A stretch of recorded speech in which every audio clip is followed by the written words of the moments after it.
No programa Vereda Literária de hoje, conversaremos com o escritor e professor Jacinto Lins Brandão.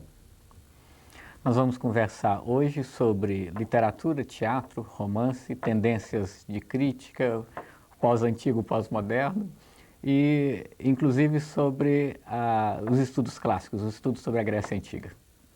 Fique ligado. No ar, programa Vereda Literária, conversando hoje com o escritor e professor Jacinto Lins Brandão.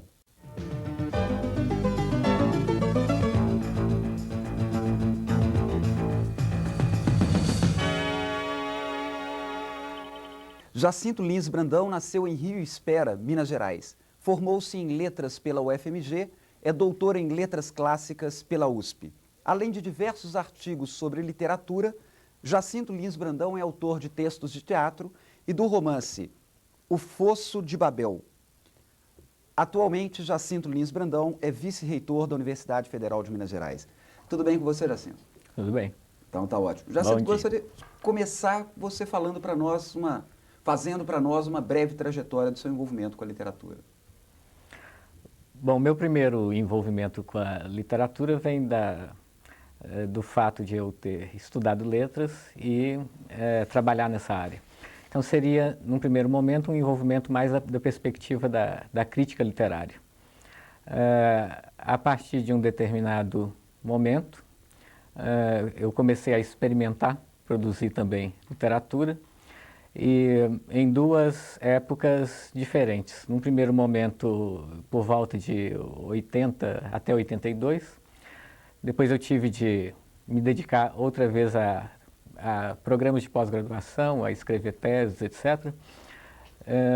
E estou retomando agora essa produção literária, que me dá muito prazer, aliás, de trabalhar com isso. Pois é, sua atividade voltada para o teatro, que textos você produziu e qual a natureza?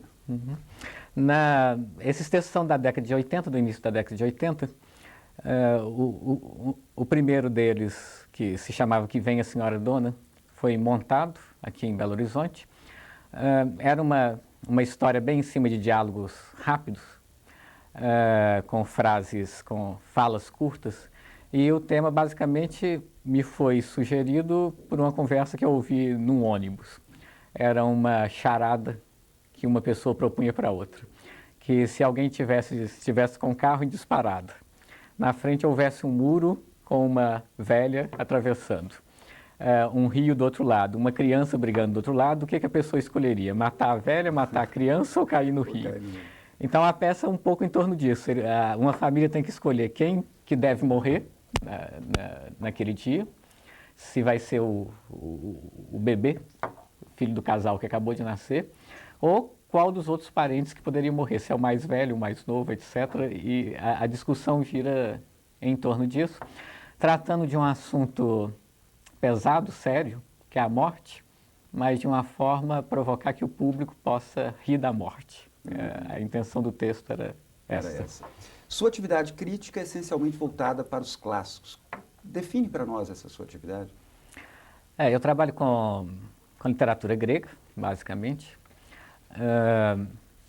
E de uma certa forma existe um percurso aí também. Num primeiro momento, meu ponto de interesse era teatro grego, tragédia e comédia.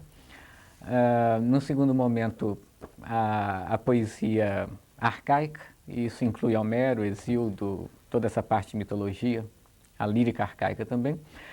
Mas no momento já da pós-graduação, na tese de doutorado e mais recentemente num outro texto que eu escrevi para um concurso de professor titular de grego na universidade, eu comecei a trabalhar com o que se entende geralmente como sendo a decadência da Grécia. Eu acho que toda decadência tem um charme especial, porque esses períodos de decadência, eles já estão fazendo uma leitura crítica sobre a produção anterior. Quer dizer, para se entender um texto do final da Antiguidade, o autor com que eu trabalhei no doutorado é Luciano de Samosata, ele é do segundo século depois de Cristo. Ele está relendo, de uma perspectiva irônica, crítica, do riso, a produção grega anterior, de Homero até a época dele. Nesse outro trabalho agora mais recente, que é também uma tese para esse concurso titular, voltei a mexer com outro assunto da decadência, que é o aparecimento do romance na Grécia. O que tem relação, inclusive, com o Fosso de Babel. Né? Pois é, então vamos voltar agora um pouco sobre o Fosso de Babel. Num trecho do livro, o personagem diz, olha, além de francês, eu também estudei grego na faculdade. O senhor sabe, quem estuda grego estuda pela dificuldade, se não por que mais? O senhor não acha? Sem isso, qual seria a areté? O grego, o que significa o estudo do grego hoje, nesse final do século XX? É uma pergunta que muita gente faz. Eu diria que tem um primeiro sentido que qualquer objeto de conhecimento, eu vou começar dando uma resposta séria e depois eu vou chegar no que eu acho que é o mais importante. Mas eu diria que tem um primeiro sentido que qualquer objeto de conhecimento ele tem uma validade por si. Um segundo sentido, que é um sentido também ainda na esfera da utilidade, do que é importante, diz respeito à própria formação cultural nossa. Nós fazemos parte dessa coisa que se chama genericamente cultura ocidental. Isso basicamente é uma, usando um termo grego, né, uma koiné cultural, uma cultura comum, que ela não é particular de país nenhum, mas ela abrange várias nacionalidades, ela se expressa em várias línguas. E esse processo ele começa justamente nesse fim da antiguidade. O grego, entre o século II antes de Cristo e II depois de Cristo, ele tinha o papel que o inglês tem hoje em dia. Ele era a língua falada em todo o Mediterrâneo, inclusive em Roma se falava grego. Então, tem um processo histórico que, se nós queremos entender a nossa própria cultura, e eu diria até hoje em dia, se nós queremos entender o que é isso que a gente chama de globalização do mundo, porque nós estamos adiante de um fenômeno que, de uma certa perspectiva, é uma ocidentalização de países do Oriente. No Japão isso está acontecendo claramente.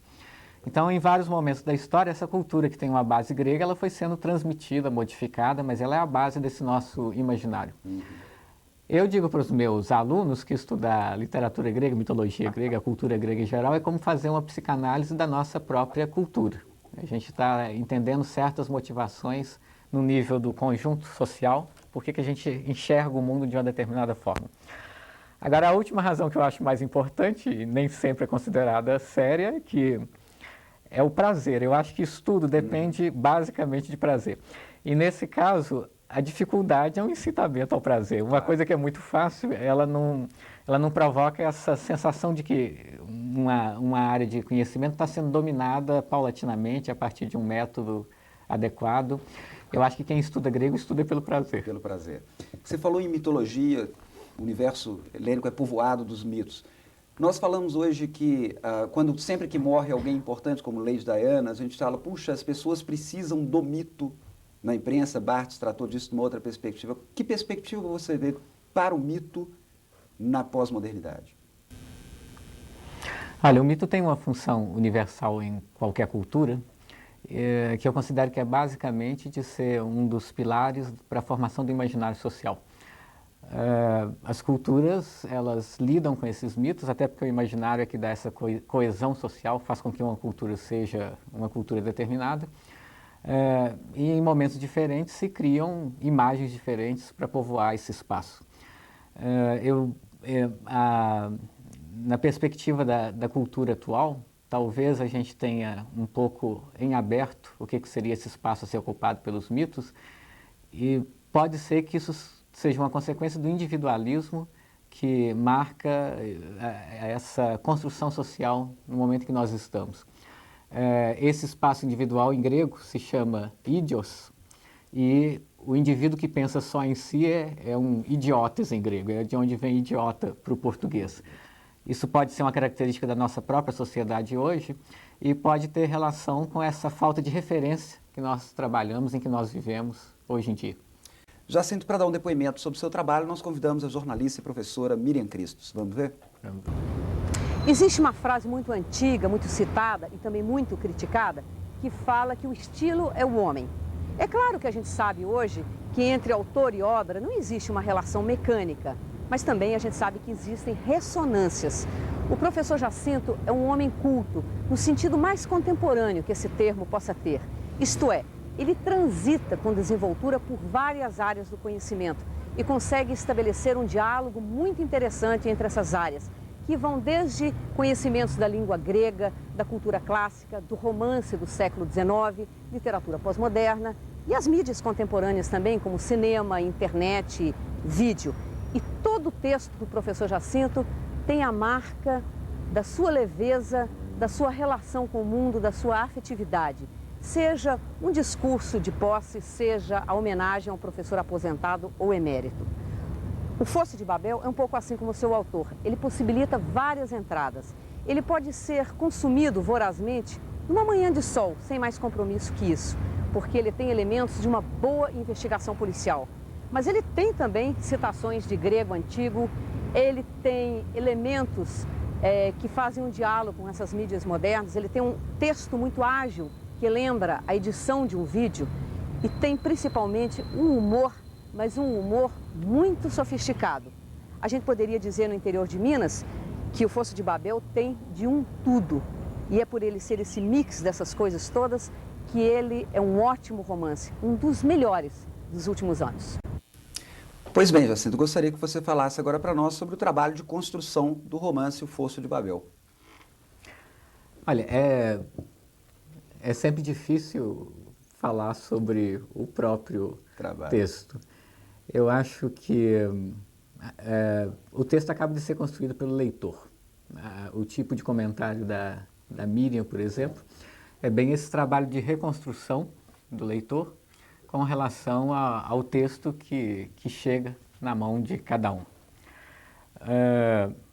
O leitor traz para o texto as suas experiências, as suas perspectivas, e cada leitura modifica esse universo da perspectiva que a gente possa ter a respeito dos textos particularizados. Se eu puder falar da concepção, da composição, né, com toda essa abertura para a recepção, eu diria que eu queria algumas coisas simples. Em primeiro lugar, escrever um texto que fosse gostoso de se ler. Eu acho que literatura, sendo um objeto cultural estético, a finalidade principal é o prazer. Eu acho que é provocar prazer no leitor.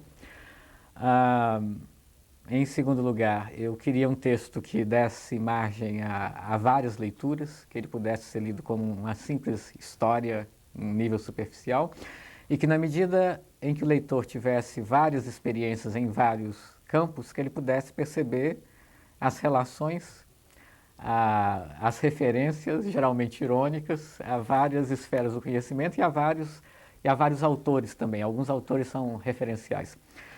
E, em último lugar, eu queria recuperar alguma coisa que está nesse processo da origem do romance na Grécia.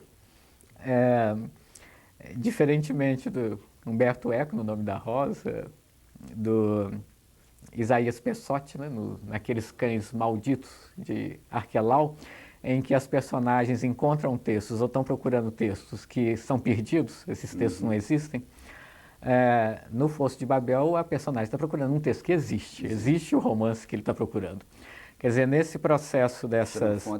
Xenofonte de Éfeso é o autor e nós temos o texto. E o texto de Xenofonte de Éfeso, ele tem um traço importante, ele é desconhecido porque a crítica considera que ele não é um texto bom. E o que a crítica cobra, principalmente do autor, é que o texto não tem coerência, que as coisas vão acontecendo ao acaso, sem sentido, não existe uma relação de verossimilhança. Eu acho que isso é muito a nossa época. Inclusive, eu acho que o cinema tem explorado essas situações em que a personagem se vê, de repente, num processo que ela não domina mais e que as coisas vão acontecendo literalmente por acaso. Não existe mais possibilidade de explicar por que aquilo está acontecendo com determinado personagem. Então, são essas as ideias básicas. No momento da concepção do texto, no processo da escritura, ele vai ganhando a forma que ele tem. Sem dúvida. Agora, você, em diversas passagens do texto, toca na condição pós-moderna. Você ironiza, mas sempre toca na condição pós-moderna. Que visão você tem dessa expressão, a pós-modernidade? Bom, chamar alguma coisa de pós é não ter um nome para dar a essa coisa. Então, o que nós chamamos de pós-moderno é dizer que nós não sabemos como é que isso aqui vai chamar, como é que no futuro vão dizer que nome que a nossa época teria. Por outro lado, eu acho que nós sobrevalorizamos esse conceito. Pensando em termos de longa duração, e isso vem um pouco de estudar uma cultura antiga, né? A gente começa a ter uma perspectiva de longa duração. Eu acho que a história ocidental, e aí eu estou pensando desde a Grécia até hoje, ela mantém determinados fenômenos que fazem com que ela seja uma história única, mas ela está permeada por momentos de crise. Então, alguma coisa semelhante com a pós-modernidade aconteceu no final da Antiguidade, principalmente na época em que o cristianismo está se difundindo, essa época que é século I, II depois de Cristo, e que eu tenho chamado, eu estou usando um termo tomado do Bakhtin, um autor também que tem essa perspectiva mais ampla da história, e ele diz que essa época é uma pós-antiguidade. De uma certa forma, o Humberto Eco está dizendo isso também, existe uma pós-Idade Média. Então, nós temos uns processos cíclicos, que essas épocas são de crise. É claro que em cada uma dessas épocas os elementos são diferentes, mas digamos que essas crises elas dizem respeito à dissolução de certos valores, pensando que a cultura é uma rede, né? No momento em que se duvidam de certos valores dessa cultura, se põe em xeque todo o conjunto. Eu acredito que pós-modernidade é isso, é um momento em que a gente está mergulhado numa crise e nós não sabemos nem o que vai vir depois dessa crise. Lá no final da Antiguidade era uma crise enorme de toda aquela cultura antiga. O que veio depois foi o cristianismo, a cultura medieval, que é uma cultura cristã e continua sendo a nossa até hoje. Eu não sei o que virá depois da pós-modernidade. Uma personagem sua ironiza, diz que já estamos no pós-tudo, né? Jacintho, voltando ao leitor, você tem um ensaio dedicado ao estudo do Édipo Rei sobre o conhecimento prévio que o espectador da tragédia leva, né, no momento em que ele assiste à exibição. E um trechinho do seu ensaio você diz: há um número considerável de dados, ironias e indícios quanto ao crime e à identidade de Édipo que só poderiam ser compreendidos e apreciados pelos conhecedores do entrecho. O seu livro é pródigo de alusões, como disse a Miriam Cristo, não só na língua portuguesa, você cita em grego, você cita em italiano, em francês e em inglês. Como é que você concebe o leitor virtual do seu texto? Eu acho que é um leitor variado, principalmente nesse sentido. Bom, há pouco tempo eu estive no Rio de Janeiro numa banca de uma tese e a candidata trabalhava com um conceito interessante que seria do leitor ideal. Que para pensar no leitor de um texto e trabalhar dessa perspectiva do leitor, haveria algum tipo de leitor modelo que seria aquele, principalmente, ao qual o autor se dirige no momento de escrever. A gente discutiu isso durante a tese, e ela estava trabalhando com relação ao Luciano e ao Stern, ela estava fazendo uma comparação, e o que eu dizia para ela é que, de uma certa forma, o leitor ideal de um texto que tem tantas referências, né, ele seria os próprios referidos.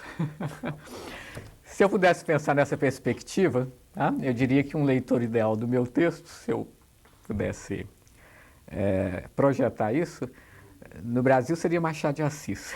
Ah, tá. Na Grécia seria Luciano, que, aliás, Machado de Assis também é um leitor de Luciano. Agora, todos esses, no fundo, eles são leitores de Homero. Então, de uma certa forma, isso é uma coisa que Fernando Pessoa disse. Vou te pedir desculpa, nós vamos interromper agora. Vamos interromper.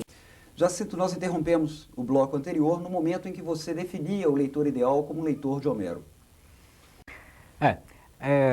Eu estou, de uma certa forma, transferindo para a perspectiva do leitor a perspectiva do próprio escritor.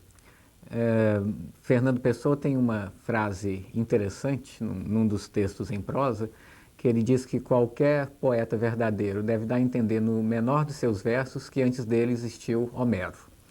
Eu não entendo que ele está preconizando uma imitação, um neoclassicismo, imitação de Homero, mas está simplesmente tendo uma perspectiva de que a literatura é uma rede e os textos têm uma referência dentro dessa rede. Uma referência tanto com o passado, que seriam esses autores que escreveram antes, e uma referência com o futuro que viria dessa perspectiva do leitor.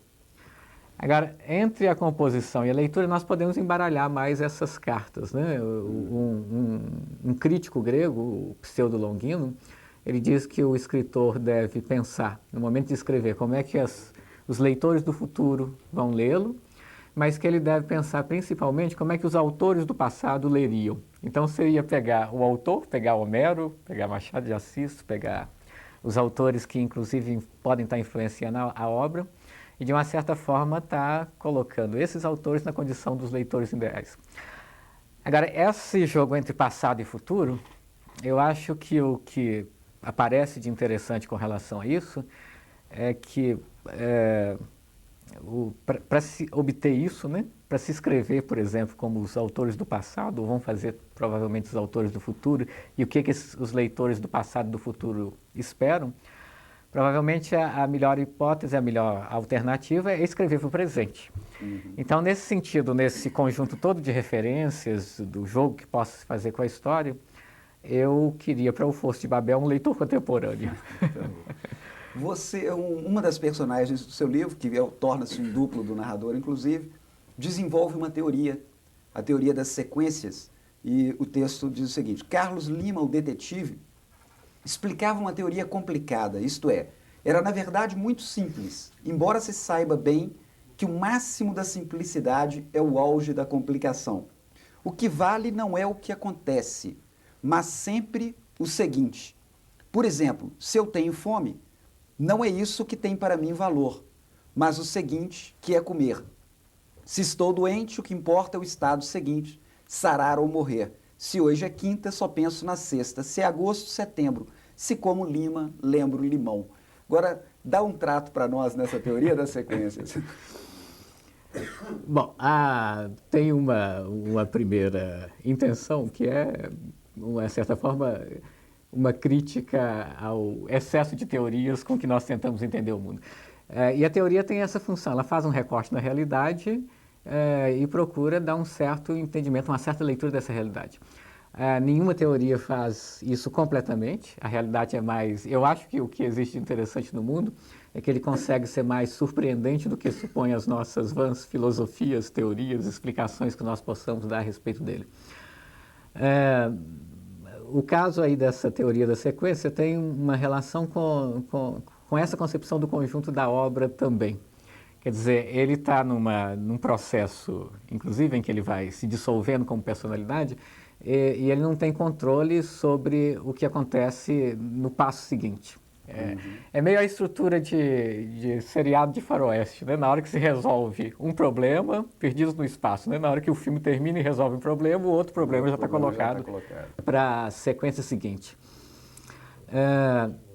Agora, essa perspectiva de que o seguinte é o que interessa, ela dá uma ideia desse próprio processo da crise. Quer dizer, uma crise em termos médicos. Quando é que o doente entrou em crise? É que ele chegou num ponto máximo da doença e a sequência, resolver a crise, vai ser morrer ou sarar. Então, de uma certa forma, o livro está abordando um processo de crise em que, às vezes, parece que se chegou em alguma coisa, mas o que interessa é essa própria crise. Nesse sentido é que eu entendo que ele é pós-moderno, porque eu acho que nós vivemos numa época de uma crise geral em todos os sentidos. Tá certo. Jacinto, você falou no início do programa que quer se definir hoje como um escritor essencialmente voltado para a ficção, incluindo o teatro. A linguagem da poesia, nem pensar? Bom, eu acho que existem pessoas que conseguem circular bem em dois campos, prosa, poesia, mas nas minhas experiências, e eu acho que literatura ela tem sempre um grau de experiência, não me agradam as minhas experiências em verso. Na verdade, eu gosto de prosa. Inclusive, como leitor, eu gosto mais de prosa do que de poesia. Em poesia, sou muito seletivo e a minha lista de poetas prediletos ela é bem reduzida, inclusive. Agora, em prosa, eu sou um leitor meio vagabundo. Eu acabo gostando de tudo. Pois é, minha última pergunta para você é o seguinte. O Ítalo Calvino chega a elaborar lá, se não me engano, 14 itens de justificativa de por que ler os clássicos. Eu gostaria que você encerrasse para mim, minha pergunta é, por que ler os clássicos? Seu comentário. Bom, nessa concepção dos clássicos, existe principalmente, os clássicos são definidos principalmente através da leitura. Não existe nenhuma obra que nasça clássica. Ela vai se classicizando na medida em que ela tem essa sobrevida, inclusive, além da sua época. Agora, eles passam, quando eles se tornam clássicos, eles passam a ser as referências nessa rede que é a literatura em geral.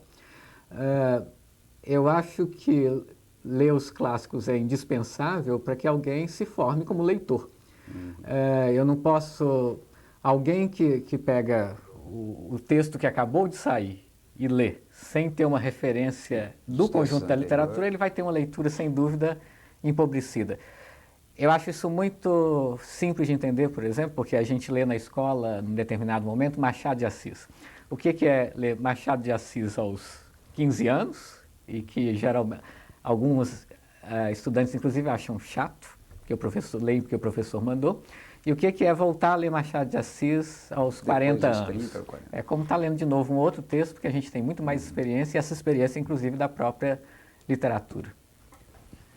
Jacinto, a última pergunta do programa, quem vai fazer para você é a professora jornalista Miriam Christos. Jacinto, o seu livro é uma mistura de vários elementos. Você considera ele um bom representante da literatura pós-moderna?